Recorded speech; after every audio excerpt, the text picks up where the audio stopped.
já foi que Melchior deu um nome. Parou? Antes de tudo eu queria dizer que falta pouquíssimas pessoas pra gente alcançar o singelo número de 1000 inscritos no canal. Ok? Isso seria muito bacana, eu ia gostar bastante e incentivar a continuar fazendo esses vídeos e crescer cada vez mais. Então vamos bater essa metazinha de inscritos, beleza? Se você chegou até aqui e começou a assistir o vídeo, se inscreve no botãozinho vermelho aqui, não custa nada, é muito rápido. Vamos bater essa meta de 1000 inscritos depois desse vídeo. Pode ser? Vamos começar então.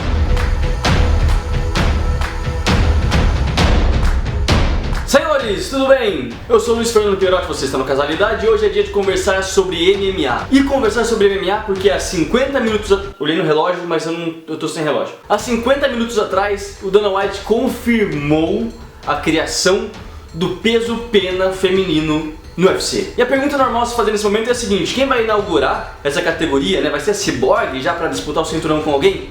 Então, aí a gente entra num assunto um pouco mais grave que está acontecendo essa semana e que eu julgo muito importante se falar. O Dana White foi a público dizer que duas disputas de cinturão foram oferecidas para Cyborg no peso pena e ela não quis, ela recusou. Mas como assim, Luiz? Ela recusou, ela falou que queria lutar no peso pena e agora ela não vai... Deixa eu te explicar. Ele primeiro disse que foi feita uma proposta para Cyborg de lutar contra a Holly Holm pelo cinturão do peso pena do UFC, né, o cinturão peso pena feminino do UFC, mas a Cyborg não aceitou. Ela disse que teria apenas 8 semanas para se preparar e que seria muito pouco para ela perder o peso para chegar, né, a bater a categoria certinho. Por fim, a própria Holly Holm também voltou atrás dessa disputa. A equipe técnica da Holly Holm falou que não seria a melhor luta para ela. Por que será que não seria a melhor luta para ela? Que era para ela permanecer no peso galo ainda, talvez tentar pegar o cinturão de novo, que seria um salto muito grande, eu imagino, né? Lutar contra a Cyborg, assim, logo de primeira, né, pelo título do cinturão. Acharam melhor não, e daí o Dana White deu a contraproposta. Tentou casar a luta de Cris Cyborg contra a Germaine de Randamie. Porém, a Cyborg de novo não aceitou. O que teria acontecendo? Por que a Cyborg quis tanto, né, que se empolgava tanto com a lutar no UFC, com conseguir ser campeã, né, do maior evento do mundo e tudo mais? Voltou atrás 2 vezes, não quis lutar, tá fugindo. Dana White já falou que não sabia o que estava acontecendo, que achava que não era nada de peso, que não sabia o que estava na cabeça dela. E ela tinha dito que não conseguiria bater o peso e tudo mais, mas ele acreditava que não era isso. E que mesmo assim, de uma forma ou de outra, com o Cyborg ou não, vamos ter o peso pena feminina no UFC aí pra 2017, imagino eu. No dia seguinte, Cris Cyborg foi a público também e deu a versão dela, o lado dela de por que ela não aceitou essas lutas. Eu vou deixar o link aqui embaixo para vocês, tá, poderem ler certinho todo o texto que ela escreveu em português e em inglês, para poder apresentar para os fãs dela que estavam esperando uma resposta sobre isso. Vou deixar o link aqui embaixo de todas as matérias de quais estou falando, só que essa eu acho interessante a gente olhar com mais atenção, porque é um assunto um pouco delicado. Na minha opinião, é um assunto bem delicado. Cris Cyborg disse que durante a última luta dela no UFC Curitiba, aquela que ela teve que perder 11 quilos em uma semana, né? Ela teve uma experiência de quase morte, digamos assim, porque ela ficou muito mal de uma forma que a gente não esperava. Que ela estava aparentemente muito debilitada e que todos os jornalistas, especialistas e médicos envolvidos nesse lance da competição, né, esportiva falaram que era extremamente perigoso e extremamente prejudicial o que ela estava fazendo, de perder tanto peso assim quanto ela não deveria, né, porque a gente sabe que o peso dela não é esse. Ela foi dizer, assim, com as palavras dela, né, explicar o que de fato aconteceu. Pra quem não sabe, na época foi o seguinte: ela deveria bater o peso de 63 quilos, que era um peso casado na luta dela, na última luta dela no UFC, porém, faltando uma semana antes da luta, ainda faltavam 11 quilos, o que fez com que vários métodos alternativos fossem utilizados para que ela conseguisse bater esse peso, inclusive tomar umas pílulas anticoncepcionais que teoricamente fariam um trabalho hormonal no corpo dela, que estava retendo muito líquido, uma coisa maluca que muita gente não sabia o que significava, inclusive ela, no próprio documentário dela lá, do Nação Cyborg, no YouTube, que também tem, vou deixar o link aqui embaixo de novo, já deixei algumas vezes, mas deixo de novo, sem problema. Ela disse que ela questionava o nutricionista, falando: pô, mas minha médica falou que isso é estranho, ele deixa você mais inchado ainda, e o cara falou um monte de coisa, enfim. Ela disse que chegou um momento que ela estava fazendo a banheira, pra quem não sabe, você faz banheira com um produto no corpo, pra você suar mais. Na banheira de água quente é uma sensação terrível você perder peso dessa forma, mas é necessário algumas vezes para você conseguir perder a água do corpo e bater o peso. Ela disse que no momento quando ela estava lá, ela chegou a pensar que de fato fosse morrer naquele momento, porque ela estava se sentindo muito mal. Foi a primeira vez que no vestiário, antes daquela luta, ela não aqueceu porque ela não tinha força para aquecer. Você imagina um atleta que não aquece Ela falou que era muito religiosa, a Cyborg falou que só tava rezando, porque ela não tinha força pra aquecer. Subiu no octógono, ganhou por nocaute de uma atleta duríssima que vinha de muitas e muitas vitórias no Muay Thai, tá? Venceu, falou que cancelou todas as entrevistas, as viagens depois, foi pra casa da família, onde ficou muito doente mesmo, teve ir ao médico. Normalmente ela tira sangue pra saber como é que tá a saúde dela depois da luta. Ela falou que ela não conseguiu tirar sangue depois daquela luta porque o sangue dela estava muito grosso e não saía. Você imagina o que é isso? Impacto, o trauma que a Cyborg sofreu nessa luta. Bom, isso tudo acarretou vários problemas, um tratamento de mais de 10 dias no hospital, culminou também em uma depressão que ela está tendo que enfrentar agora. E para quem já conviveu com pessoas ou passou por crises ou princípios de depressão, sabe que é uma doença muito séria, certo? Não é uma qualquer coisa que possa ser ultrapassada simplesmente por uma luta. Não, você não vai treinar, você não vai conseguir fazer nada, é uma doença muito séria. Então a Cyborg está nesse processo de se curar da depressão, falou que está querendo voltar a lutar em março e que ela não lutaria mais com menos de 10 semanas de preparação. Por isso que ela recusou as lutas com 8 semanas e disse que a saúde dela é mais importante que qualquer cinturão. Então ela não vai abrir mão da saúde dela, que ficou muito debilitada depois da última luta, por causa do cinturão do UFC. E eu acho isso digníssimo, porque pra você ver um atleta, ainda mais esse Cyborg, quem sabe que vem de um old school do MMA feminino, de treinos muito barra pesada, de luta muito barra pesada, ela nunca foi uma atleta fresca, digamos assim, pra lutar. Pra ela chegar a um ponto desse é porque foi uma situação muito séria. Então fica aqui o nossa expectativa de melhora para a Cyborg, e eu acho que ela fez muito justo de cuidar da saúde dela. Assim que ela estiver melhor, com certeza, se ela entrar no peso pena do UFC, mesmo que já tiver uma campeã no momento, uma campeã linear, ela vai tomar fácil o cinturão, na minha opinião, porque ela é uma atleta que se sobressai em cima das outras. Mas então tá aí, a Cyborg passando por uma situação muito difícil de saúde e o UFC abrindo o peso pena, que a gente já estava nessa expectativa há um tempo. Vamos para mais uma notícia então, pessoal. Ferguson desafia José Aldo no peso pena pelo cinturão. Essa notícia está sendo muito vinculada ultimamente? Sim. É pra gente levar a sério? Não. Por quê? O que acontece é que o Tony Ferguson falou que gostaria de lutar com o José Aldo se não tivesse nenhuma luta pra fazer agora. Isso porque o Conor, a gente sabe, tirou um tempinho, né, pra ver a esposa ter o filho e tudo mais, que tá grávida, descansar. Ele lutou muito, afinal de contas, esse ano, e vai voltar só para depois de março do ano que vem. E o Khabib Nurmagomedov, adivinha? Ele tá lesionado. Sim, ele tá lesionado, então não vai ter luta pro Tony Ferguson. Ele quer lutar mais rápido possível e jogou essa ideia aí de lutar contra o José Aldo. Eu acho que não faz sentido nenhum isso, uma vez que a gente tem uma disputa de cinturão agora esse final de semana, do cinturão interino do peso pena masculino, entre o Holloway contra o Pettis, e depois o vencedor vai lutar contra o José Aldo. Não tem como colocar uma luta aí no meio, não valendo nada, seria uma grande palhaçada. Ele mesmo falou que o grande perigo, na verdade, um grande teste mental seria baixar de peso, que ele nem conseguiria. Então foi muito mais aí uma jogada de quero lutar logo, do que, né, uma realmente um desafio da cara aí, desafiando o Aldo. Não tem isso, tá? Então o Ferguson falou aí pra se aparecer um pouco. José Aldo solta os demônios e xinga o UFC. Falou que é uma palhaçada o que tá acontecendo lá dentro, que não tem que se levar a sério. Xingou Conor McGregor e o treinador dele de uns merdas. Enfim, o que aconteceu? Essa foi uma resposta que, depois de tudo que aconteceu, né, o Aldo falou que ia se aposentar, não ia e tudo mais, parece que ele tá conseguindo entrar um pouco no jogo do... Todo mundo tá conseguindo entender mais ou menos como funciona o UFC hoje em dia. É muito do falar, é muito do ibope do que você vai conseguir trazer para sua luta, trazer para sua personalidade como lutador. Isso vai fazer com que você tenha lutas melhores, com que você tenha pagamentos melhores. A gente percebeu que é assim que funciona. E parece que o José Aldo está um pouco empenhado em tentar fazer isso, porque mesmo depois de conseguir o cinturão linear, ele começou a soltar os cachorros em cima do UFC por conta da forma como funciona, né? Ou seja, ele está questionando um pouco a forma como funciona as lutas de pessoas que conseguem cinturões, lutas grandes, sem ter um card muito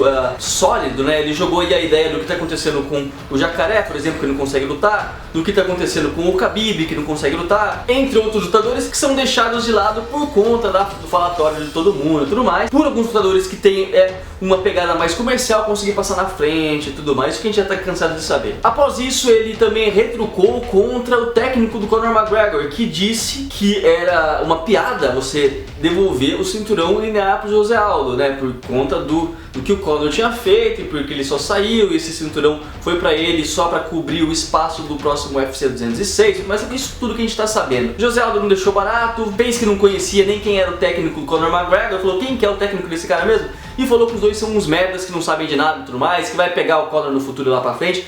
toda essa intriga, tá? Ou seja, a gente percebe então que mesmo criticando um pouco a postura do UFC de deixar lutadores com cartéis de luta não muito favoráveis lutarem por títulos, né, maiores, só pelo poder de falar, se a gente pensar até o próprio Sony na época, né, fez várias lutas de cinturão sem ter grande significância no meio dos lutadores. Mesmo discorrendo contra isso, o José Aldo já demonstra que já não está muito bobo, né? Ele tem os dois lados agora. Se ele continuar sendo o lutador que ele é e conseguir puxar um pouco de sardinha do marketing pessoal dele também, xingando todo mundo, colocando os cachorros pra fora, é capaz aí que ele tenha também uma crescente de publicidade, de marketing em cima dele. A única coisa que vai contra um pouco o Aldo é o fato dele falar só em português, né? A gente sabe que daí os brasileiros escutam, mas não se cria muita expectativa, muita empatia dos fãs de luta estrangeiros pelo lutador, né? Mais coisas que rodeiam aí a posição do Conor McGregor no UFC que a gente tem que falar dele, pô, porque toda hora aparece coisa dele, a gente tem que falar dele. O Dana White foi a público falar que quando o técnico do próprio Conor comentou que era uma palhaçada você dar o cinturão pro Aldo e tudo mais, e que o UFC estava agindo de forma irracional, beleza? O Dana White disse que a equipe do Conor McGregor devia estar por fora, porque o irlandês que teria abrido mão desse cinturão. Eu acho que isso na verdade é uma grande proteção do UFC com o Conor McGregor. É lógico que ele não abriu mão desse cinturão, inclusive ele colocou na conta do Instagram dele essa semana ele entrando num jatinho com os dois cinturões ainda, então eu acho que não foi nada vindo do Conor McGregor, não tem essa possibilidade na minha opinião, tá? Inclusive, depois que esse cinturão foi tirado dele, ele conseguiu uma licença para lutar boxe na Califórnia, o que soa como uma cutucada que o irlandês deu no UFC, dizendo que, bom, se você tira alguma coisa de mim, eu vou lutar em outro lugar, vou fazer meus milhares e milhares de dólares no boxe, numa provável, isso todo mundo ficou esperando, luta contra o Floyd Mayweather, que já está sendo dita há muito tempo. Por que esses milhões eu falo, pessoal? Pra quem não sabe, o UFC paga coisa, se eu não me engano, de 12% do valor arrecadado das lutas pro lutador. É um valor bem pequeno, inclusive os maiores prêmios pagos pelo UFC e tudo mais para os lutadores são coisas que não ultrapassam, sei lá, 3 milhões de dólares, 4 milhões de dólares, né, assumidos no fato, né, porque por fora são muitas outras coisas que o cara ganha, chega a ganhar uns 12 milhões, 3 milhões, 15 milhões, sei lá. Se for colocar todas as coisas que ele ganha por trás do que é dito que ele está sendo pago para ele a princípio na luta, né, como bolsa. Porém, o boxe funciona de uma maneira completamente diferente. Você não tem uma empresa fixa que paga os funcionários só, são como se fosse acordos entre empresas, os próprios lutadores e tudo mais, e os valores chegam a 400 milhões por uma luta. Então, a gente entende por que o Conor McGregor quer ir lutar fora, tá? Mas o próprio Dana White já foi desmentir, falou que ele tem um contrato com o Conor McGregor, que esse contrato não vai ser quebrado, ele não vai lutar em porra de lugar nenhum. Bom, e pra quem achou que todas as notícias sobre o Conor tinham acabado, foi dito essa semana que é possível que o irlandês faça um personagem na famosa série Game of Thrones.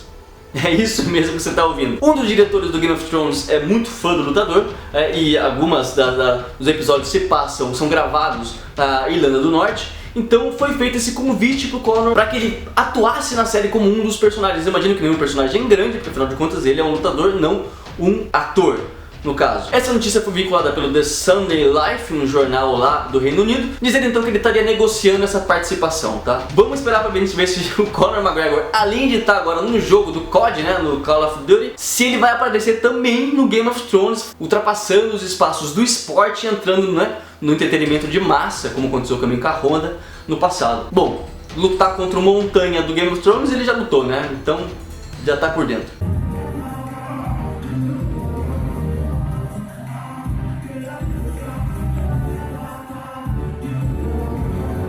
Pessoal, final de semana passado teve o TUF Finale com a luta do Demetrius Johnson contra o Tim Elliott, né? Pra quem não viu, foi uma surpresa muito grande pra mim. Gostaria só de comentar o fato de que muito foi especulado que o Demetrius Johnson passaria por cima, feito uma carreta desgovernada, do Tim Elliott. Porém, foi a luta mais difícil que ele teve até hoje. Quase caiu numa guilhotina do Tim Elliott, que aliás é o garoto Revolução Francesa, porque tentou dar 1 milhão de guilhotinas do Demetrius Johnson durante a luta, além de ter sorrido na cara dele, feito o gesto de que o cara não valia nada e tudo mais, sendo assim uma luta que empolgou, sabe? Além do próprio Tim Elliott conseguir demonstrar que ele não é um lutador assim qualquer e que não vai ser demitido, porque quem não sabe ele já foi demitido uma vez do UFC, voltou agora, conseguiu apresentar um poder de luta contra um dos lutadores mais dominantes de todos do UFC, se não o mais dominante, pelo menos no momento sim, se colocando como um dos tops da categoria dos pesos moscas, tá? E também foi uma chance muito grande de você conseguir ainda dar mais moral pro Demetrius Johnson, que depois do primeiro round, que pareceu meio perdido pelo jogo do Tim Elliott, conseguiu modificar um pouquinho o seu jeito de agir, jogou o cara pro chão, mantendo uma luta mais presa, mais marcando pontos e garantindo a vitória, tá? E chegou a 9, lembrando, 9 defesas de cinturão, empatando com o Georges St-Pierre, que também teve 9 defesas de cinturão, com a última não sendo lá uma defesa tão foda assim, né? Pra muita gente ele perdeu, aliás, a última luta. Se especulou também se o Demetrius Johnson iria pro peso de cima, né? Pro peso galo, porém acredito que não. Parece que ele vai ficar mesmo no peso mosca para tentar bater primeiramente o recorde de defesa de cinturão do Anderson Silva, que foram 10. Então ele poderia fazer 11 defesas no peso mosca e depois subir pro peso galo para fazer uma super luta contra o Dominick Cruz, se ele ainda for o campeão.